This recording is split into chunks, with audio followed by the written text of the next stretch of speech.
Good morning.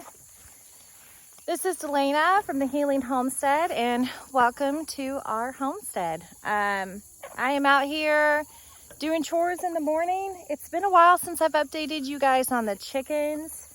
I honestly don't even remember the last time. We had taken a lot of video before that for one reason or another we were having so many tech issues and memory card issues and all of that stuff that I don't even know if that's one that we ended up getting out. But we have our chickens in the chicken tractors. We've got 5 of them.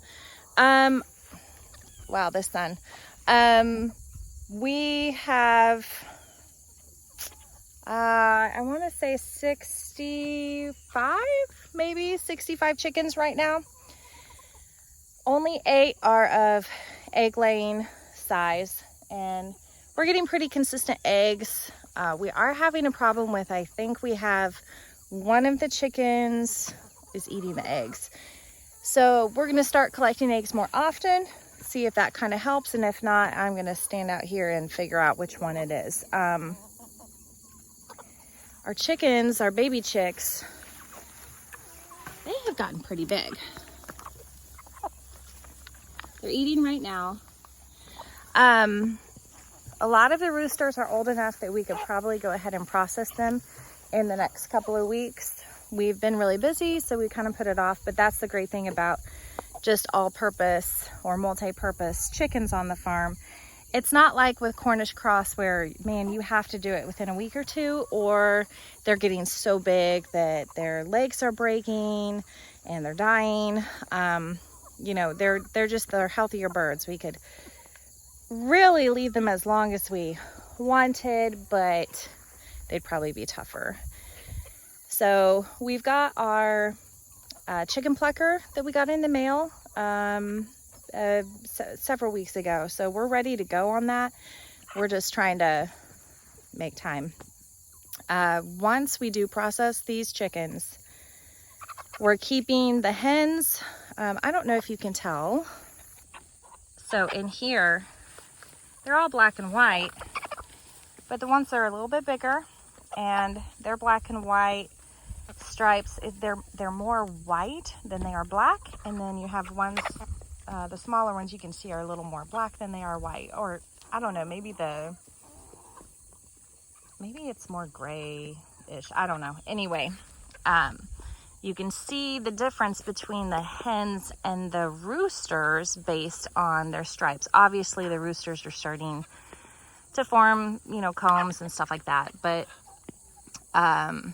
before that, you can tell by that coloring pattern, the hens are darker than the roosters. So we're going to keep all the hens for egg laying. So these are Dominiquers or Dominiques. We got them from Murray McMurray Hatchery. They're semi-local here. They're not too far, just a few hours. And we've been really impressed with their health and the survival rate of the chickens. We didn't lose a single chick. When we got our guinea hens, we did lose a couple the first few days, and I called them just to see if I had was doing anything wrong. I hadn't had guinea hens before. So the lady talked through, okay, did you do this? What's their feed look like? All of that stuff. And she was like, okay, you're doing everything right. And I was like, okay, well, I thought maybe I better check that I'm doing everything right. If not, just let you know. We've had kind of an abnormal amount of deaths. I think we lost 4 out of 30. So I felt like that was pretty excessive. And she ended up crediting our account. And I was like, oh, you don't have to do that. She goes, no, we want to. So I was really impressed with their customer service too. Anyway, they've been really good chickens. We did have a heat wave come through about a month ago, and we actually lost about 4 chickens in that. And I think it was due to the heat. I'm not really sure. They had access to water and everything, but it was really, really hot. And I don't know if it was that, but all 4 died in like one day. And we haven't had any losses since. So I'm guessing that was it. But anyway, we're changing things here. We really like the chicken tractors, but for the winter, they're not really going to be able to be moved every day and get a lot out of the ground. So the laying hens, after we process the roosters, we will keep some for breeding. But we're moving the laying hens up at this chicken coop up here, closer to the house. It'll be easier, a little more significant shelter for them for the winter months. So I need to build some nesting boxes in there and some roosting perches and stuff. That's on the agenda for the next couple of weeks. And then I think they'll be good to go moving them. It should be interesting joining these flocks together. They have been kind of together, I mean close by each other every single day. But we'll just have to see how they do. They're in big enough groups, I think they'll be okay. They may just stick to their group for a while. I don't know.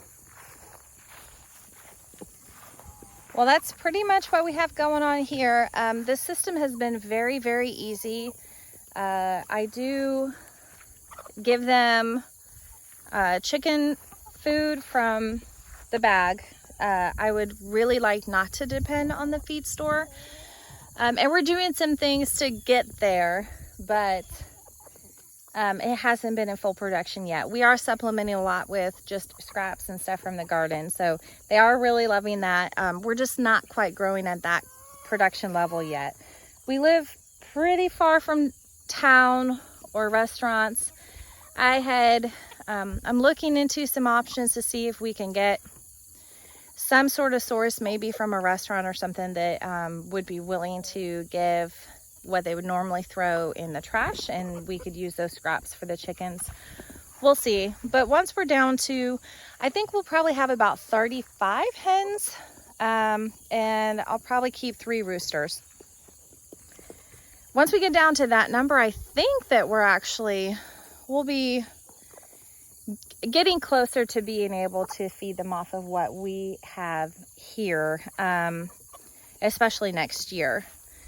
We are using some of the hens for breeding stock. We have different types of hens, different types of roosters. Most of them are Dominiques, like I said, but we have some black sex-link that our friend gave us. We also have this rooster here, Henry. I don't know what he is.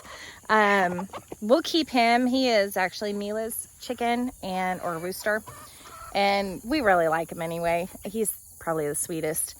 So I don't really care if we get crossbreeds or whatever. We're just looking for multi-purpose healthy chickens that we can raise for eggs and raise for meat. So all of these are multi-purpose except for maybe Henry.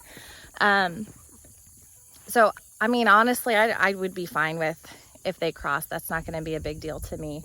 Maybe to some people they are, and that's fine, but we'll see what we get from it. This is something that's new for us. I haven't incubated eggs before, and I haven't processed multi-purpose chickens before. That's going to be new. I really want to see what the difference is. I know there's going to be a difference in the meat for sure. But as long as it's tasty and we like it, I think it'll be fine. One of the things we're doing, because Cornish cross they're bred for meat, and they don't live very long. And that's fine. It's not very self-sustainable here on the farm. So I know that their meat is more tender. So one of the things that we're going to do, usually when you process chickens, you go ahead and you process them, and then you put them in like cold water or the fridge for a day before you put them in the freezer. Well, I think what we're going to do to try to tenderize that meat a little bit is, instead of cold water, we're actually going to do a brine solution and brine the meat for a day before we put it in the fridge. And I think that should help with the tenderness. We'll see. It's going to be kind of an experiment. But that's coming up soon. I don't know how much we're gonna show of that. Just because, yeah, it's something Kenny's never done before. I have, but I've never used a chicken plucker like a machine before. I've always hand plucked. So I don't really know how it'll go. I've never done it completely by myself. I've usually had a team. So me being the one that is leading it, we'll just see how it goes. See if we can work out the kinks. But anyway, that's it for the chickens. And I'm going to finish up here moving their tractors. Yeah. This is actually the first time I've heard this one crow. Anyway, I'm going to finish up and then we'll go to the cow and the goats. One thing I actually forgot to add was that, so we ferment our chicken food. It helps to go a little bit further, and it honestly makes it a little bit healthier for the chickens. So this is what I do. I ferment their food for anywhere from a day to a few days. I just scoop it in. That's the gross part. I scoop it in, and then I just have these soft rubber, almost like tire waterers or water dishes. I don't have a fancy chicken water system. I may do that later. I've had one before that I made, and it worked really well. It's just that moving them every day like this, I just wanted something that would be easy to grab, fill up, or in the winter months, I really like being able to grab these dishes, turn them over, and when it's like a solid sheet of ice or something, I can pop them right out without breaking the dish. So that's the reason I went with those. That may change in the future, but for right now, it works. It was cheap, and I really like just being able to clean it out easily and give them fresh water every day. With those chicken waterers, they do keep them a little bit cleaner, I think, but the water kind of, I mean, it can get old if they're not drinking it down every day. So I just wanted something really just easy and easy to keep clean.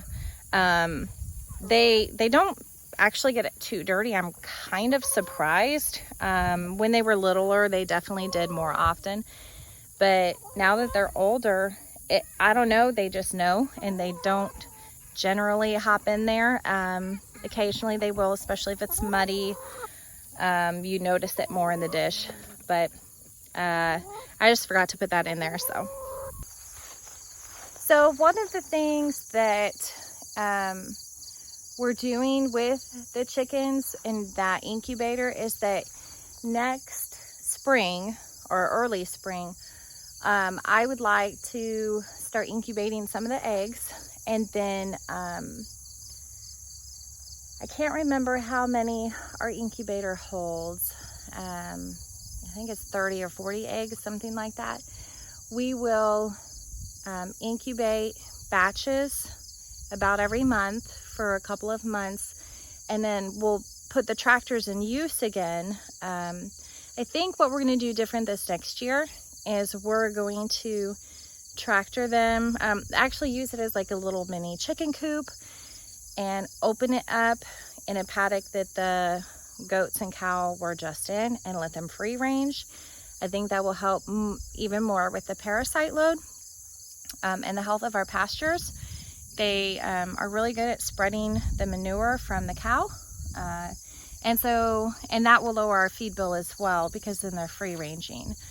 And just let them free range until they're big enough to go ahead and process next year. And I think that's kind of the system we'll do. Any of the hens that are hatched, they'll free range, and when it's time to process, we'll actually move them up to the coop, and they'll be slowly replacing the hens as they get older and are laying less. That's hopefully the system that's the system we want to try. I don't know how well it will work because we've never done it. I mean, in my mind it works perfectly, but I'm sure that there's going to be issues along the way that we're gonna have to work out. One thing that's been going on here, Kenny just chopped down a whole bunch of trees and brush along this loafing shed. Actually, I should go back here and show you. And then there's a dead tree right here between these two. They used to be like hog shelters. We've used this one over here as a kidding pen for our goats, so that after they have their baby, they can bond just for a few days, and then they go back with the herd. This one here, it needs some repair. And of course, this dead tree behind it, Kenny cut some branches, but the whole thing needs cut down, but we're just gonna have to cut it down in phases. Eventually this though, I would like to turn into our little hog area and actually use it what it was made for. I like this spot because it's kind of close to the other animals, but it's separate. And because you see back here, there's like 2 or 3 trees. It's a really nice shaded spot. That's our mulberry tree. I can't remember what, I think maybe ash trees. But that'll provide a lot of shade for the pigs. I think that's gonna be a good thing. And then Kenny cleaned up all along here was trees that were growing up along the loafing shed, some giant Asian honeysuckle that was over here. So he's got this cleaned out. We need to chip it. We've got a friend with a tree business. He's gonna come out and chip it hopefully soon. And that'll also give us some nice wood chips to make compost out of or mulch. So this is the field that I'm going to move the goats to next. They haven't touched this field since May. We have quite a bit of land for the amount of animals that we have right now, and they've actually had a hard time keeping up. I feel like we should have moved them on here before it got this mature, but and actually right here when we were weaning the kids, they did actually, the kids grazed right through here, but past that where it's taller, they haven't touched that since May. Same here. I think this one was June. So let me turn this fence off. I would like to get them out here next, and then we're reserving the pasture that they're in. And the couple before that, we're reserving half of the land, a total of probably 5 acres worth of pasture for winter grazing. And we won't put them on there until probably about January. We have hay, and we keep that hay for insurance purposes, really. It's for the days when it's an ice storm or a lot of snow or high cold winds. You know, we're in Missouri, so we get all the extremes. So we get the really hot, the really cold, we get the ice, the snow, the tornadoes, you name it. So I keep hay for those days so that I can shelter them and not expose them to the extremes. The rest of the time though, we have them out in that field. My reasoning is, when you winter graze and you're not cutting your forage for them, it changes things in that each time you cut that hay, it loses nutritional value. So you cut the hay down, and then you're gonna cut it a few more times before you bale it up. Well, if it's in the ground, it's still dead, just like it is in a hay bale, but it has all of its nutritional content and more protein in it than if you cut it. So that's what we're going to try to do to give them a little more nutrition through the winter. We did that just slightly, just a little bit, but the stuff was too mature for them to graze on last year, so some of it they didn't even touch. This year, because I have them grazing out there now, and the past month, it'll have a chance to regrow, but it won't get to full maturity Last year they had never been back there. So everything had grown all season long and came to maturity, seeded and all of that stuff. And they like some of that, but they don't like all of it. So especially we've got a lot of broom's edge. Broom's edge in particular, goats and cows don't really like, but they will eat it when it's in that like baby tender maturity. And they have been doing that. So that's my hope, is that we'll have good winter grazing. But I have about 300 bales of hay just in case for the winter, to hopefully supplement. We'll see how we do with that. Last year we didn't do much winter grazing, and they didn't eat much because it was so mature. They did eat some though, but we bought 400 bales of hay. We had twice the herd that we have now, and they ate about 300 bales. So I think we'll do good with 300 bales this year. We are getting a cow, so that could change things, but I think we'll still have enough.